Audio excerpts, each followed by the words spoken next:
გამარჯობა, ეს არის დღის ქრონიკა. პრემიერის მიერ დაანონსებული ინიციატივა ფასების რეგულაციის შესახებ დღეს უფრო ფართო განხილვის ეტაპზე გადავიდა. დღეს სამთავრობო საკოორდინაციო კომისიის ხდომაზე ქსელური მარკეტების წარმომადგენლები მიიწვიეს. ირაკლი კობახიძემ აღნიშნა, რომ ბიზნესის თავისუფლება არის მთავარი ამოსავალი წერტილი ჩვენთვის და ბუნებრივია თავისი პლუსი აქვს.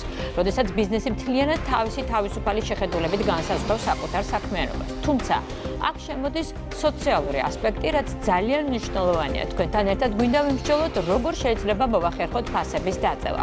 პრემიერის თქმით, არის შემთხვევები, სადაც ორმაგი სამაგიც კი არის სხვაობა ფასებს შორის, რომ ჯამური საშუალო ფასნამატი და ანგარიშებით შეადგენს 86%.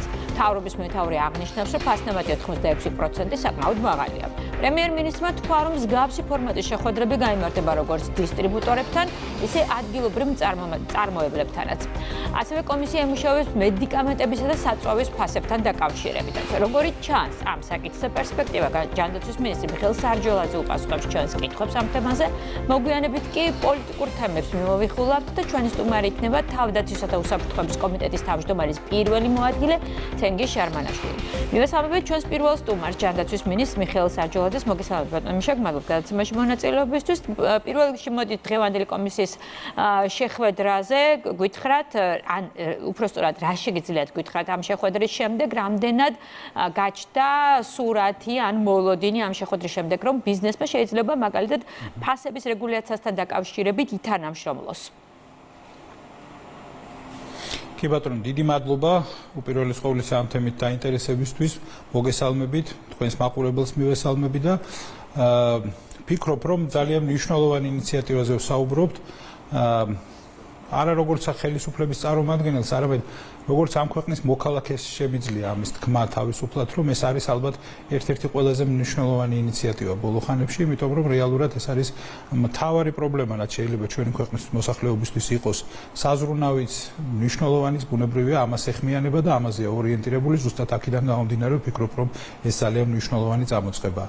რაც შეეხება დღევანდელ შეხვედრას, ამ მიმართულებით უნდა ვთქვა, რომ ვფიქრობ, რომ ძალიან სასარგებლო იყო ეს შეხვედრა პირველ რიგში, ვინაიდან ძალიან ბევრი მნიშვნელოვანი დეტალის თქმის შესაძლებლობა გაჩნდა რეალურად ამ ფორმატში და ვფიქრობ, რომ შემდგომი შეხვედრები იქნება კიდევ უფრო მეტი შესაძლებლობის მაჩვენებელი, როგორ შეიძლება რეალურად რომ გადაიჭრას პრობლემა, რომელზედაც ვსაუბრობთ. პრობლემა რომ არსებობს, აი ესე თქვა, მთავარი სათქმელი ეს დაფიქსირდა დღევანდელ შეხვედრაზე, რომ პრობლემა ფაქტია რომ არსებობს. იმიტომ რომ ჩვენ ვადევნებთ თვალს, რომ მაგალითად ერთი და იგივე პროდუქტი შეიძლება აღმოჩნდეს, რომ სხვადასხვა ფასით, აი სხვადასხვა პრინციპით იმართება სხვადასხვა ქვეყანაში და ამის მიხედვით შეიძლება ჭარბი ფასნამატი ფიქსირდებოდეს მოცემულ შემთხვევაში ადგილობრივ ბაზარზე. რა თქმა უნდა, თქვენ შენიშნეთ ეს და აბსოლუტურად მართებულად შენიშნეთ ის, რაც პრემიერ-მინისტრმა აღნიშნა სავსებით მართებულად, რომ მთავარი ფუნდამენტური საბაზისო პრინციპი, რა თქმა უნდა, არის ერთის მხრივ ბიზნესის თავისუფლება, ეს ერთმნიშვნელოვნად ეს ასეა, მაგრამ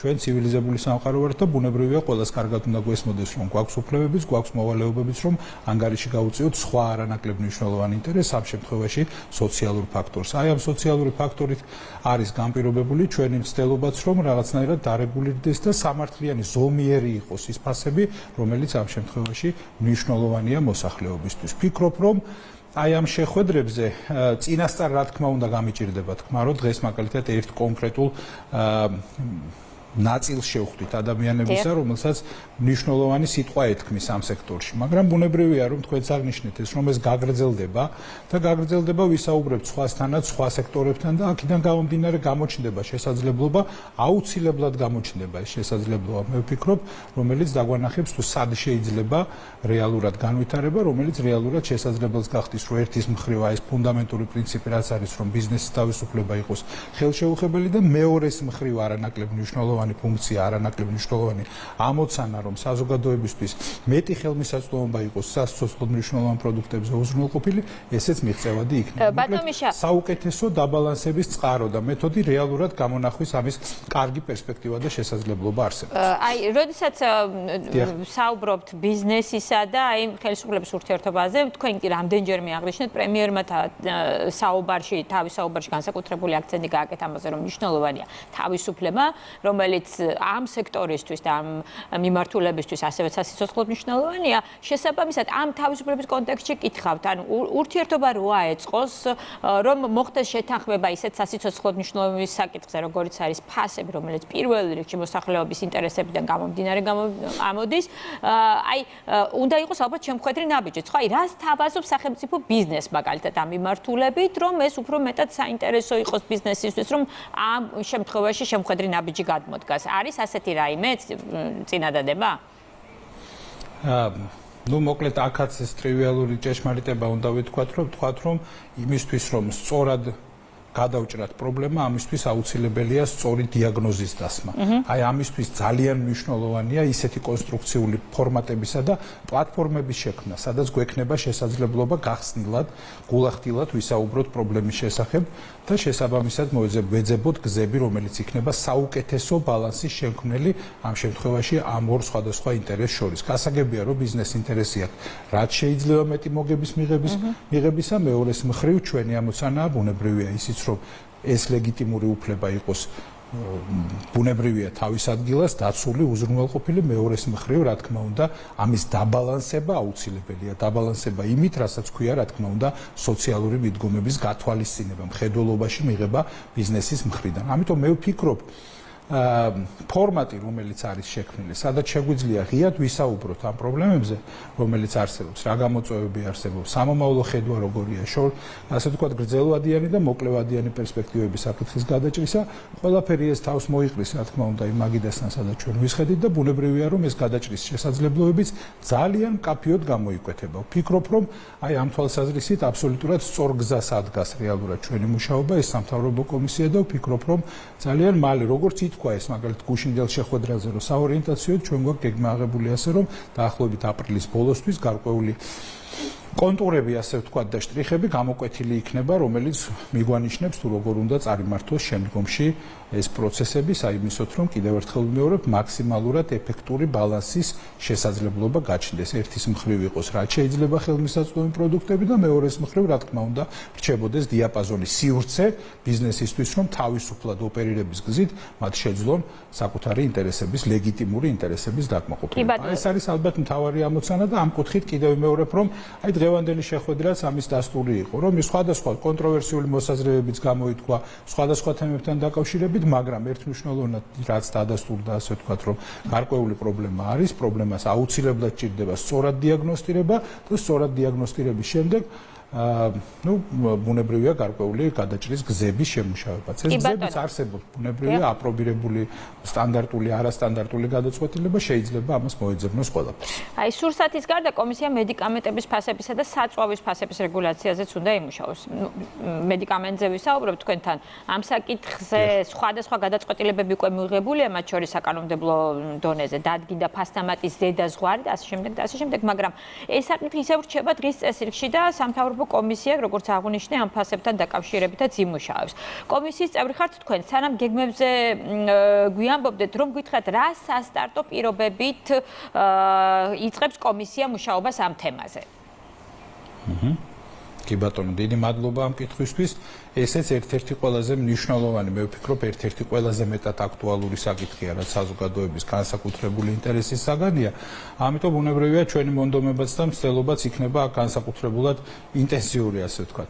ჩვენ მიხარია ჯერ ერთი რომ ეს გამოიყო ცალკე და შესაბამისად ცალკე გვექნება მომდევნო კვირაში შეხვედრების შესაძლებლობა, რომლის დაგეგმვასაც უკვე დავიწყებთ და შევხვდებით ყველა იმ პირს და აქტორს, ასე ვთქვათ, რომელსაც გარკვეული მოთამაშე, გარკვეული როლი აქვს, ასე ვთქვათ, ამ ბაზარზე, მიწოდების ამ ჯაჭვში და შესაბამისად ვფიქრობთ, რომ იქაც დაახლოებით იგივე პარადიგმებით იქნება ბუნებრივია ფიქრი იმასთან დაკავშირებით, თუ როგორ არის შესაძლებელი, რომ რაღაც გარკვეული ძვრები გაუმჯობესებისკენ არსებობდეს.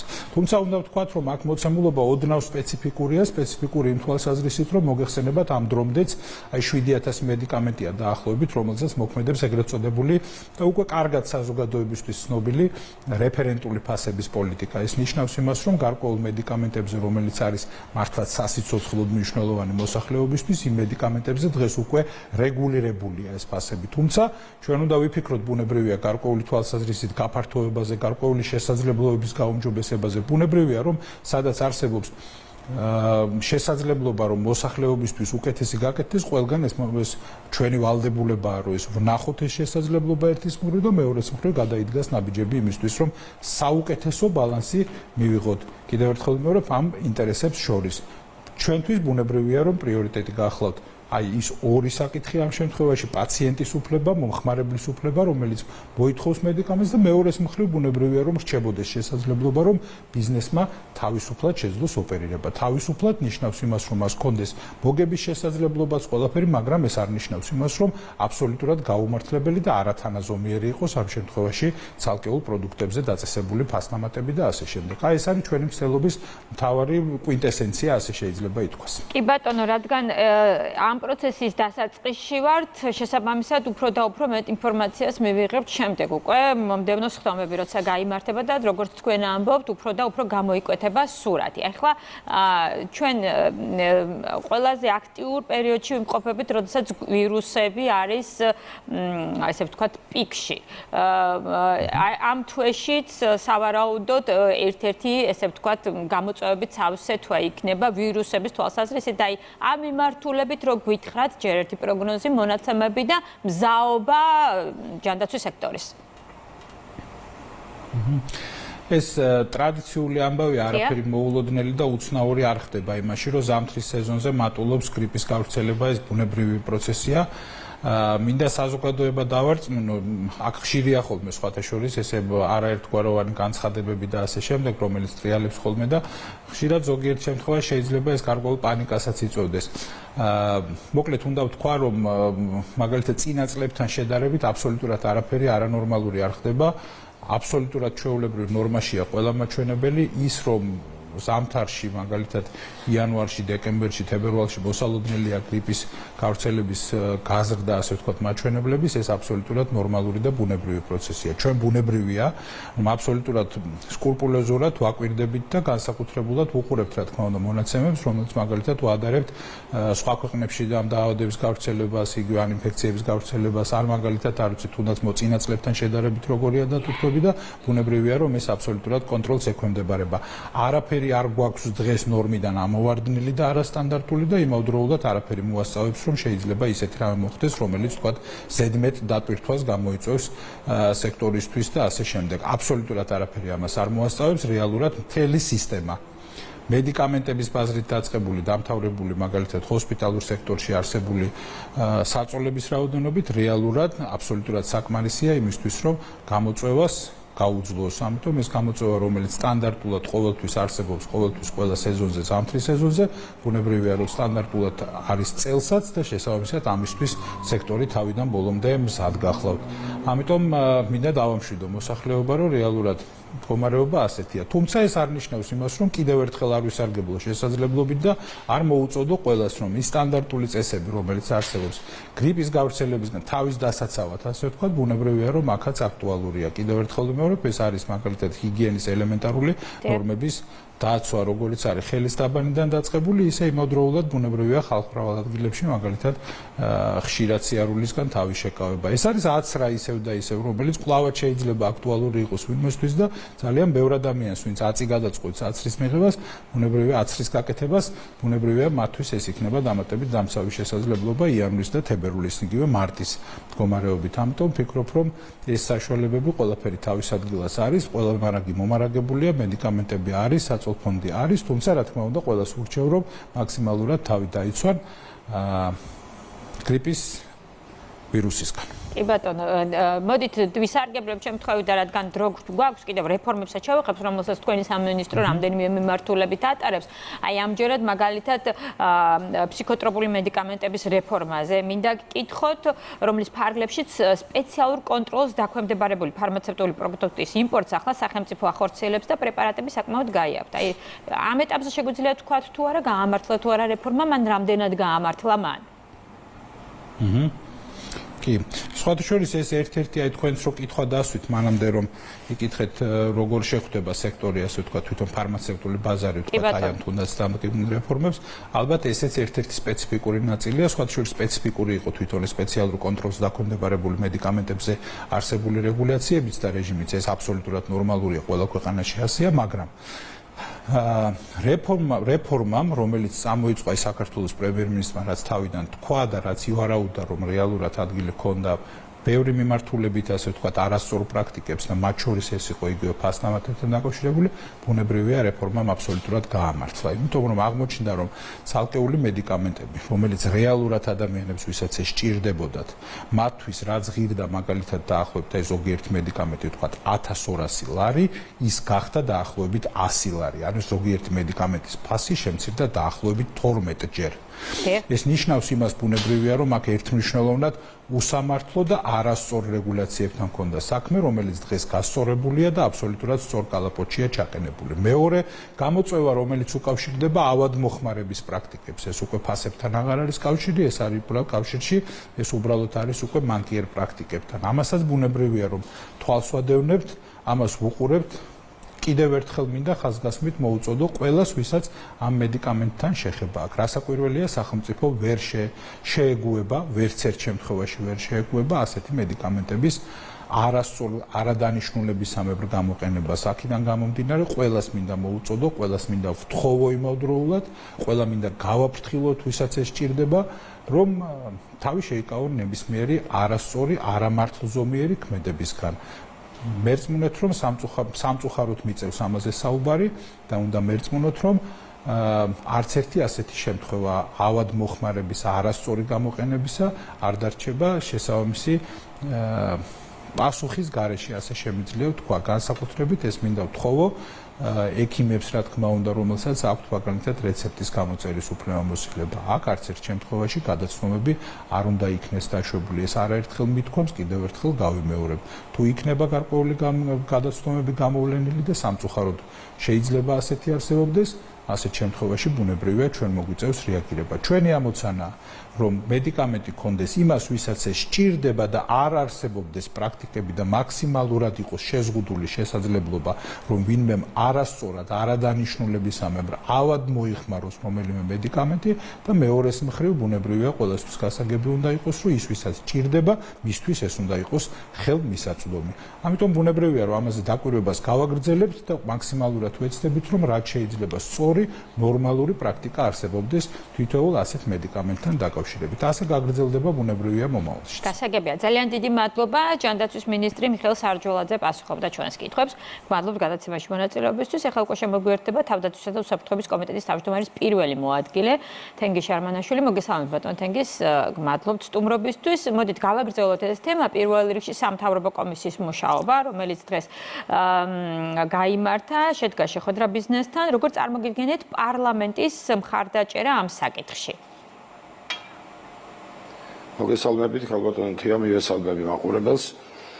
პარლამენტი სრულად იქნება ჩართული ამ საკითხში, კომისიაც შეიქმნება შესაბამისი, ჩვენც გვექნება საქართველოს პარლამენტს შეხვედრები ბიზნესთან, ასევე გვექნება ჩვენს მოქალაქეებთან შეხვედრები, გავარკვევთ რა პრობლემებია ამათ წინაშე, როგორ წარმოუდგენიათ ამ პრობლემების გადაჭრა. მაგრამ პასუხი ამაზე ყველაფერზე, რაც ჩვენმა პრემიერ-მინისტრმა დაანონსა ცოტა ხნის წინ და შემდგომში შეიქმნა ეს კომისია, გამომდინარეობს საქართველოს კონსტიტუციიდან. ამაზე ხშირად არ ვლაპარაკობთ ხოლმე, მაგრამ საქართველოს კონსტიტუციის მეხუთე მუხლი აცხადებს, რომ საქართველო არის სოციალური სახელმწიფო. ხოლო ამ მეხუთე მუხლის მეორე პუნქტი ამბობს, რომ სახელმწიფო ეფუძნება და ხელს უწყობს სოციალური სამართლიანობის პრინციპის დამკვიდრებას, სოციალური ესე იგი დაავადებულია სოლიდარობის პრინციპის დაფუძნებას. ესე იგი ეს სოლიდარობა არის განსაკუთრებული მნიშვნელობის. ამიტომ ყველა ადამიანი, მათ შორის ბიზნესიც უნდა იყოს სოციალურად პასუხისმგებელი. ის რაც ქვეყანაში ხდება და სოლიდარობის გრძნობა უნდა გქონდეთ. რა თქმა უნდა, მთელი ბიზნესი უნდა ეფუძნებოდეს მისი განვითარების თავისუფლებას, ესე იგი ამ თავისუფალი ბაზრის პრინციპებს, მაგრამ ამავე დროს კონსტიტუცია ამბობს, რომ ეს ყველაფერი უნდა იყოს სოციალური სოლიდარობის პრინციპებიდან გამომდინარე, მთელი ეს ურთიერთობები. ამიტომ მე მიხარია და მოხარული ვარ, რომ საპასუხო ნაბიჯები გამოდგა, ესე იგი ამ ინიციატივის მიმართულებით თვითონ ბიზნესმაც, მათმა წარმომადგენლებმაც შემოვიდნენ დიალოგში და ისინი მზად არიან ამ სისტემის დახვეწისათვის.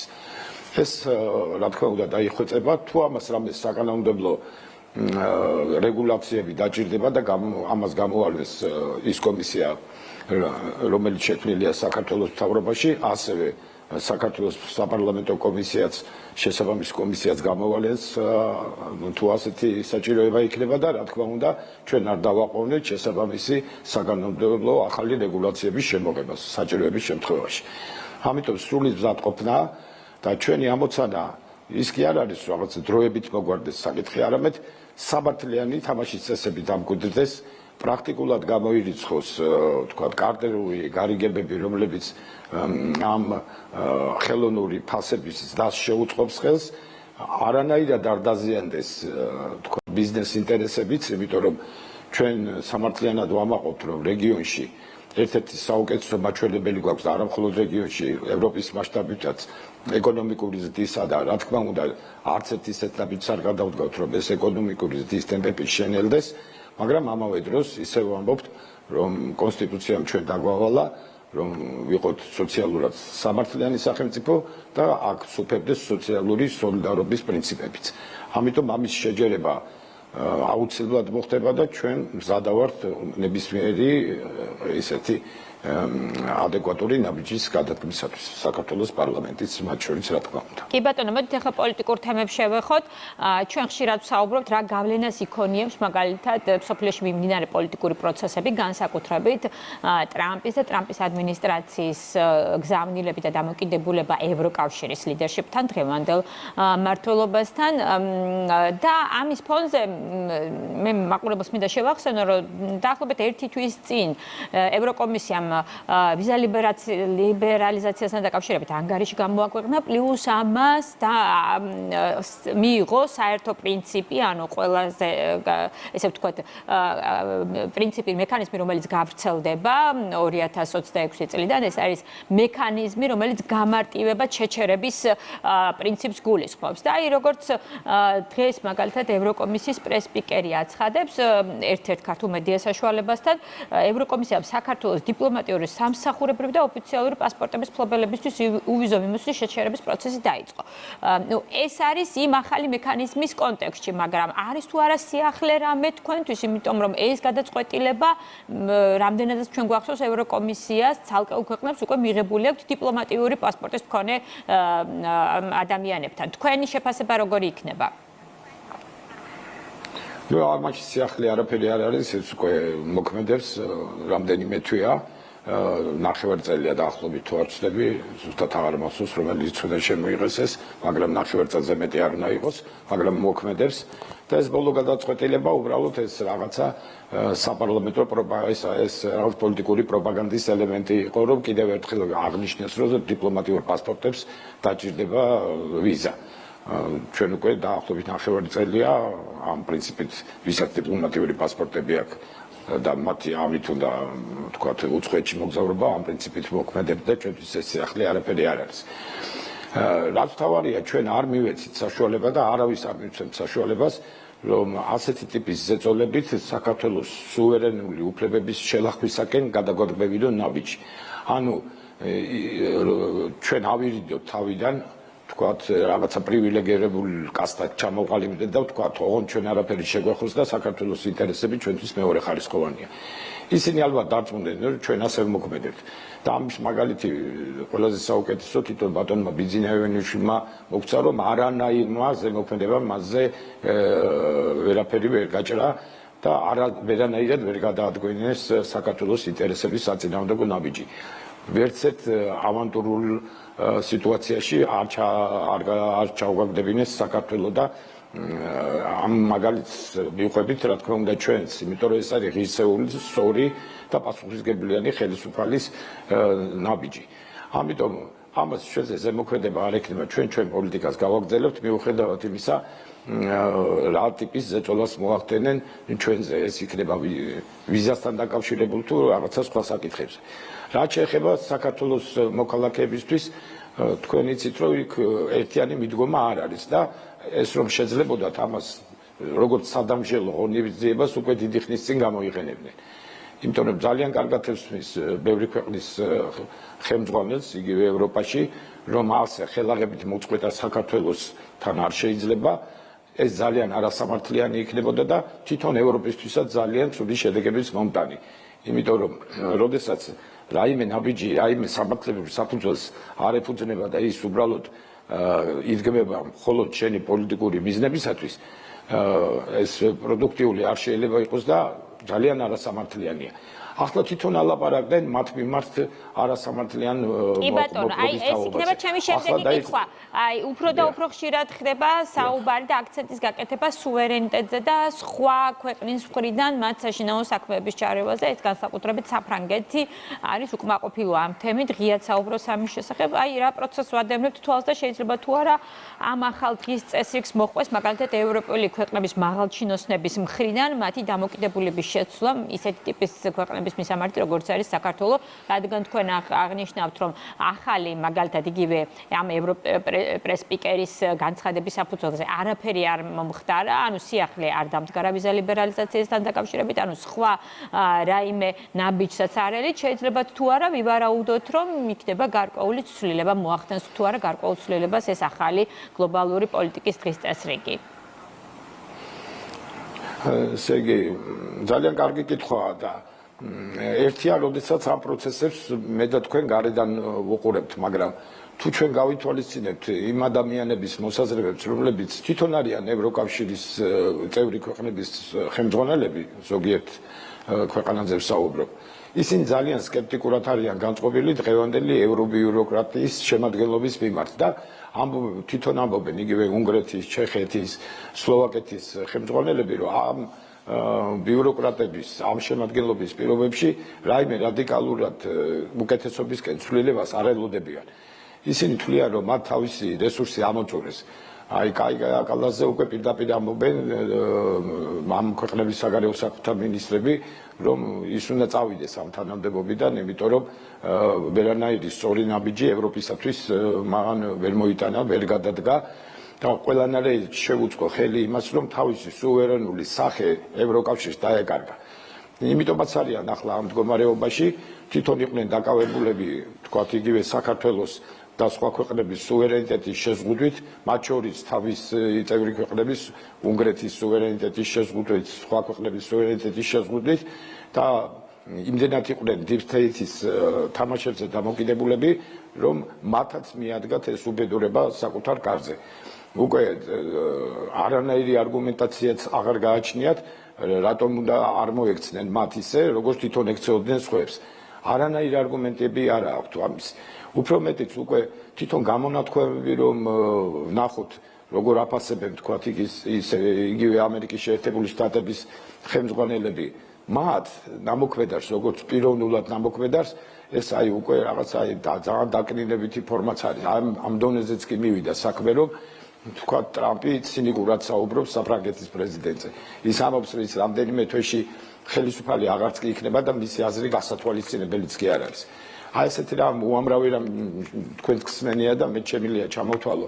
უკვე როგორც დამოუკიდებელ მოთამაშეს ევროკავშირს და მათ წევრ ქვეყნებს აღარც კი ითვალისწინებენ და აღარც კი უყურებენ.